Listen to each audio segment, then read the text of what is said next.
ಕರ್ನಾಟಕ ಸಂಘದ ವತಿಯಿಂದ ರಾಷ್ಟ್ರಕವಿ ಕುವೆಂಪು ಅವರ ಹುಟ್ಟುಹಬ್ಬದ ಅಂಗವಾಗಿ ನಗರದ ವಿವೇಕಾನಂದ ರಂಗಮಂದಿರದಲ್ಲಿ ಡಿಸೆಂಬರ್ 28ರಂದು ವಿವಿಧ ಸಾಂಸ್ಕೃತಿಕ ಸಂಸ್ಥೆಗಳು ಅದ್ಧೂರಿ ಕುವೆಂಪು ಜನ್ಮೋತ್ಸವ ಸಂಭ್ರಮ ಹಮ್ಮಿಕೊಂಡಿವೆ ಎಂದು ಕರ್ನಾಟಕ ಸಂಘದ ಅಧ್ಯಕ್ಷ ಪ್ರೊಫೆಸರ್ ಬಿ ಜಯಪ್ರಕಾಶ್ ಗೌಡ ಹಾಗೂ ವಿಶ್ರಾಂತ ಪ್ರಾಂಶುಪಾಲ ಡಾ ಎಸ್.ಬಿ. ಶಂಕರೇಗೌಡ ಜಂಟಿ ಸುದ್ದಿಗೋಷ್ಠಿಯಲ್ಲಿ ತಿಳಿಸಿದರು. ಡಿಸೆಂಬರ್ 28ರಂದು ಮಧ್ಯಾಹ್ನ 2:30ಕ್ಕೆ ಆರಂಭವಾಗಲಿರುವ ಕುವೆಂಪು ವಿಚಾರ ಸಂಕಿರಣದ ಅಧ್ಯಕ್ಷತೆಯನ್ನು ಆಂಧ್ರಪ್ರದೇಶದ ಆದಾಯ ತೆರಿಗೆ ಇಲಾಖೆಯ ಮುಖ್ಯ ಆಯುಕ್ತ ಜಯರಾಮ್ ರಾಯಪುರ ವಹಿಸುವರು. ಸಾಂಸ್ಕೃತಿಕ ಚಿಂತಕ ಪ್ರೊಫೆಸರ್ ಎಸ್.ಡಿ. ಸಿದ್ದರಾಮಯ್ಯ ವಿಚಾರ ಕ್ರಾಂತಿಗೆ ಆಹ್ವಾನ ಹಿನ್ನೆಲೆಯಲ್ಲಿ ನಿರಂಕುಶ ಮತಿತ್ವದ ಕುರಿತು ಮಾತನಾಡುವರು.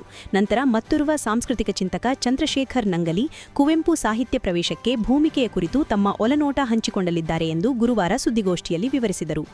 ಸಂಜೆ 6ಕ್ಕೆ ಬೆಂಗಳೂರಿನ ಮನೋಜ್ಞ ಕಲಾ ತಂಡಗ ಡಾ ಪಿ. ಮಾನಸ ನೇತೃತ್ವದ ತಂಡ ಕುವೆಂಪು ಅವರ ಜೀವನಾಧಾರಿತ ಕಾಡಿನ ಕೊಳಲು ನೃತ್ಯ ರೂಪಕ ಪ್ರಸ್ತುತಪಡಿಸಲಿದ್ದಾರೆ.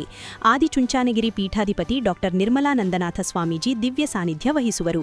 ವಿಶ್ವಮಾನವ ಕ್ಷೇತ್ರದ ಪುರುಷೋತ್ತಮನಂದನಾಥ ಸ್ವಾಮೀಜಿ ಸಾನ್ನಿಧ್ಯ ವಹಿಸುವರು.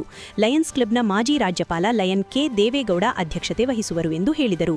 ಡಿಸೆಂಬರ್ 26, 27ರಂದು ಪ್ರತಿದಿನ ಸಂಜೆ 5:45ರಿಂದ 7:30ರವರೆಗೆ ಕುವೆಂಪುರವರ ಶ್ರೀ ರಾಮಾಯಣ ದರ್ಶನಂ ಗಮಕ ವ್ಯಾಖ್ಯಾನ ನಡೆಯಲಿದೆ.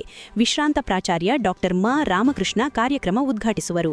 ಕರ್ನಾಟಕ ಸಂಘದ ಕಾರ್ಯಾಧ್ಯಕ್ಷ ತಗ್ಗಹಳ್ಳಿ ವೆಂಕಟೇಶ್ ಅಧ್ಯಕ್ಷತೆ ವಹಿಸುವರು. ತುಮಕೂರಿನ ಲಕ್ಷ್ಮೀ ದೇವಪ್ರಕಾಶ್ ಮತ್ತು ವಾಗ್ದೇವಿ ಗಮಕ ಕಲಾ ಪ್ರತಿಷ್ಠಾನದಿಂದ ಕಾರ್ಯಕ್ರಮ ನಡೆಯಲಿದೆ. ಡಾ ಶುಭಶ್ರೀ ಪ್ರಸಾದ್ ವ್ಯಾಖ್ಯಾನ ಮಾಡುವರು ಎಂದು ವಿವರಿಸಿದರು. 27 ಕರ್ನಾಟಕ ಸಂಘದಲ್ಲಿ ಗಮಕ ವಾಚನ ನಡೆಯುತ್ತೆ. 28ನೇ ತಾರೀಕು ವಿವೇಕಾನಂದ ರಂಗಮಂದಿರದಲ್ಲಿ PS ಕಾಲೇಜಿನ ಆವರಣದಲ್ಲಿ ವಿನೂತನವಾದ ಕಾರ್ಯಕ್ರಮ ಇದೆ. 2:15 ಗಂಟೆಗೆ ಒಂದು ವಿಚಾರ ಸಂಕಿರಣ ಇದೆ.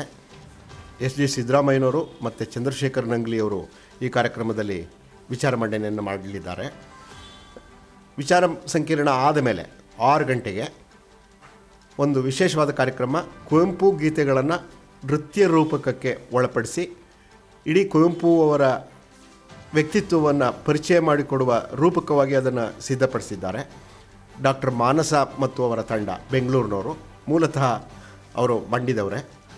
ಈ ಕಾರ್ಯಕ್ರಮ ವಿವೇಕಾನಂದ ರಂಗಮಂದಿರದಲ್ಲಿ ಸಂಜೆ 6 ಗಂಟೆಗೆ ಬಹಳ ನಿಗದಿತವಾಗಿ ಪ್ರಾರಂಭಿಸಬೇಕು ಅಂತೇಳಿ ತೀರ್ಮಾನ ಮಾಡಿಕೊಂಡಿದ್ದೇವೆ. ಕಾರ್ಯಕ್ರಮಕ್ಕೆ ಮುನ್ನ ಯಾವುದೇ ಸಭಾ ಕಾರ್ಯಕ್ರಮ ಇರೋದಿಲ್ಲ. ಅರ್ಧ ಗಂಟೆ ಲೇಟಾಗಿ ಹೋದರೆ ಸಭಾ ಕಾರ್ಯಕ್ರಮ ಮುಗಿಯುತ್ತೆ ಎನ್ನುವಂಥ ಇಂಗಿತಗಳೇನೂ ಇರೋದಿಲ್ಲ.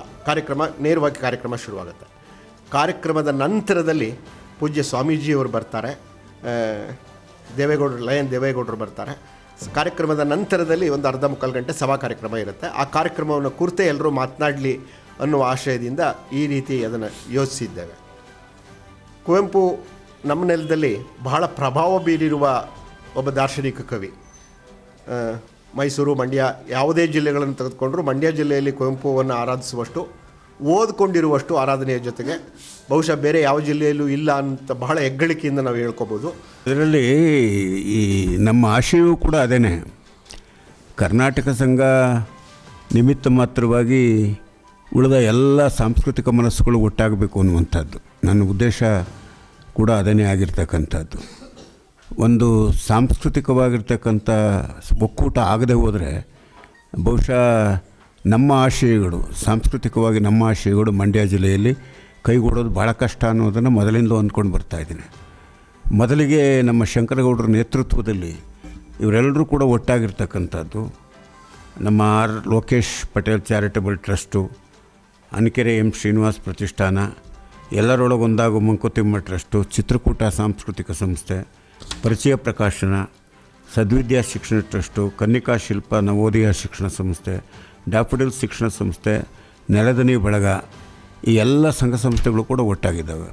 ಅಂದರೆ ಕುವೆಂಪು ಅವರನ್ನು ಒಟ್ಟಿಗೆ ಎಲ್ಲ ಕುರಿತು ಅಥವಾ ಒಟ್ಟಿಗೆ ಎಲ್ಲ ಸೇರಿ ತುಂಬ ವಿಜೃಂಭಣೆಯಿಂದ ಆಚರಿಸಬೇಕು ಅನ್ನುವಂಥದ್ದು ಒಂದು ಉದ್ದೇಶ. ಅದು ಈ ಸಾರಿ ಈಡೇರಿದೆ. ಎಲ್ಲ ಸಂಸ್ಥೆಗಳು ಕೈ ಜೋಡಿಸಿದ್ದಾವೆ. ಸುದ್ದಿಗೋಷ್ಠಿಯಲ್ಲಿ ಎಲ್ಲರೊಳಗೊಂದಾಗು ಮಂಕುತಿಮ್ಮ ಟ್ರಸ್ಟ್ನ ವಿನಯ್ ಕುಮಾರ್, ಕರ್ನಾಟಕ ಸಂಘದ ಮಹಿಳಾ ಘಟಕದ ಜಿಲ್ಲಾಧ್ಯಕ್ಷೆ ನಾಗರೇವಕ್ಕ, ಸುಜಾತಾ ಕೃಷ್ಣ, ಶಿವಕುಮಾರ್ ಆರಾಧ್ಯ, ಅರವಿಂದ ಪ್ರಭು, ಜಯರಾಮ್ ಇದ್ದರು.